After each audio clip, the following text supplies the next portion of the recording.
angiotensin 1. Ya, angiotensin 1. Angiotensin 1 ini terbentuk dari dekapeptida. Tahu artinya deka? Ada berapa deka? Kalau dibilang deka, ada berapa? Ada yang tahu? Deka itu adalah 10.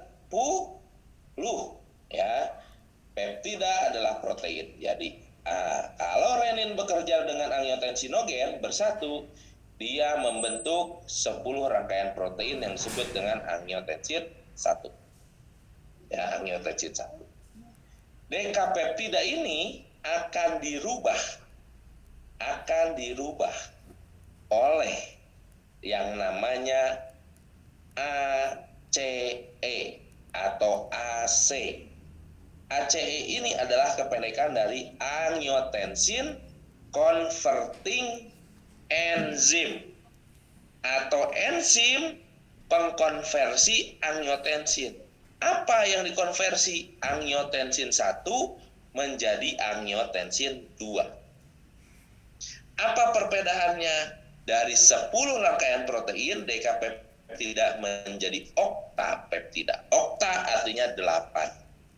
Ya, oke. Ingat, lihat lagi ke layar, ya, lihat mata saya kalau kalian bisa lihat, ya. Renin bekerja dengan angiotensinogen membentuk angiotensin 1. Angiotensin 1 dirubah oleh ACE atau angiotensin converting enzyme menjadi angiotensin 2. Ya. Nah, nanti parahara kalau sudah jadi angiotensin 2. Kita harus tahu dulu, kapan sih renin dikeluarkan? Kan gitu ya. Kapan renin dikeluarkan? Ada 3 mekanisme ya renin dikeluarkan. Ada 3 mekanisme.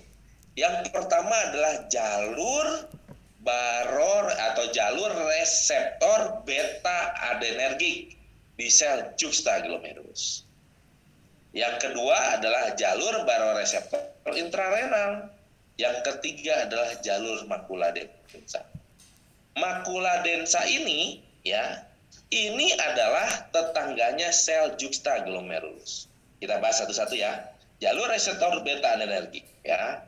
Jalur ini ya diperantarai oleh pelepasan apa? Norepinefrin. Norepinefrin dari ujung-ujung saraf simpatik pasca ganglion. Ya, pasca ganglion. Ya. Nah, apa yang terjadi kalau norepinefrin ini dilepaskan? Maka akan terjadi aktivasi sel beta 1. Gitu ya. Aktivasi sel beta 1 ini akan ya membuat juxtaglomerulus meningkatkan produksi renin. Perlu Anda catat baik-baik bahwa sel beta 1 itu selain ada di juxtaglomerulus, dia juga ada di dalam jantung dan pembuluh darah. Jadi bila norepinefrin ini dilepaskan dan merangsang sel beta, maka selain juxtaglomerulus akan memproduksi renin, ya, akan terjadi juga aktivasi simpatetik. Aktivasi simpatetik artinya apa? Jantung kerja lebih kuat, jantung kerja lebih cepat, ya, dan apa? Pembuluh darah mengecil. Kenapa? Karena sel beta 1 selain di sel juxtaglomerulus ada di jantung dan pembuluh darah. Dan kalau dia teraktivasi, sistemnya menjadi agonis. Ya, agonis memperkuat kerja. Gitu ya. Yang kedua adalah jalur baroreseptor intrarenal. Nah, ini diperantarai oleh apa? Tekanan darah. Kalau tekanan darah praglomerulus meningkat, ya, maka akan muncul sinyal kimiawi namanya adenosin. Ya. Kalau adenosin keluar, maka renin dihambat. Tetapi kalau tekanan darah praglomerulus sebelum glomerulus turun, maka akan ada sinyal kimiawi namanya prostaglandin. Ya. Kalau prostaglandin ada, maka dia akan menstimulasi pelepasan renin. Ya, pelepasan renin. Oke ya. Oke. Berikutnya, ya. Yang ketiga adalah jalur makula densa.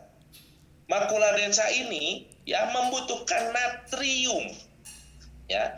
Ini sama dengan jalur yang kedua tadi.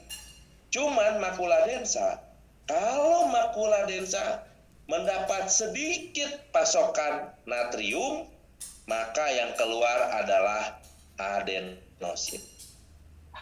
Sedikit natrium berarti yang keluar adalah prostaglandin.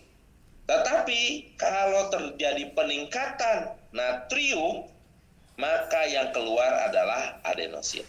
Kita tadi paham, kalau adenosin keluar, renin dihambat. Kalau prostaglandin yang keluar, renin diproduksi. Oke, sekarang kalian sudah mengerti dan kalian sudah hafal. 3 jalur renin diproduksi, ya. Jalur apa? Beta adenergik, ya tadi. Beta adenergik adalah dengan apa? Pelepasan norepinefrin dari ujung-ujung saraf simpatik pasca ganglion. Nah, kalau beta 1 terangsang, maka renin akan diproduksi dari justa glomerulus. Tetapi beta 1 yang terangsang, dia akan mempercepat, memperkuat kerja jantung, dan membuat pembuluh darah kita mengalami vasokonstriksi atau mengecil. Itu yang kedua adalah jalur baroreseptor intrarenal, di mana ditengaruhi oleh tekanan darah pragromerulus. Pra artinya tekanan darah sebelum glomerulus. Kalau tekanan darah naik, adenosin keluar, renin dihambat. Kalau tekanan darah turun, prostaglandin keluar, renin diproduksi. Dan yang ketiga adalah jalur makula densa, ya. Jalur makula densa ini diperantari oleh apa? Reabsorpsi natrium, ya. Kalau natrium cukup, maka adenosin yang keluar, renin dihambat. Kalau natrium kurang, maka prostaglandin yang keluar, renin diproduksi. Paham di sini ya? Ya, gampang ini, ya. Saya juga masih manusia, masih makan nasi. Ya, kalau saya bisa hafal, kalian pun harus bisa hafal. Gitu ya. Ini simple kok. Ini adalah teori dasarnya. Lanjut. Nah, ini, ya. Tadi di awal kita tahu kalau renin bertemu angiotensinogen, maka dia menjadi angiotensin 1. Angiotensin 1 akan dirubah menjadi angiotensin 2 oleh AC atau angiotensin converting enzyme.